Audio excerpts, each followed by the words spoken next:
In this guide, I will be showing you guys how to fix Microsoft Edge not working.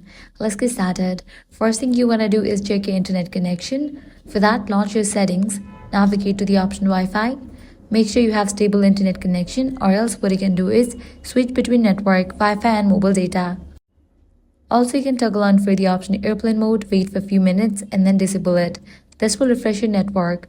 Next thing you want to do is check for updates for the app. For this, close this, launch your app store. Now search for the app Microsoft Edge.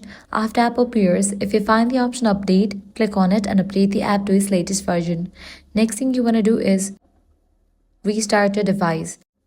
This can often fix minor glitches and get things working again. If you are connected to VPN, disconnect to it.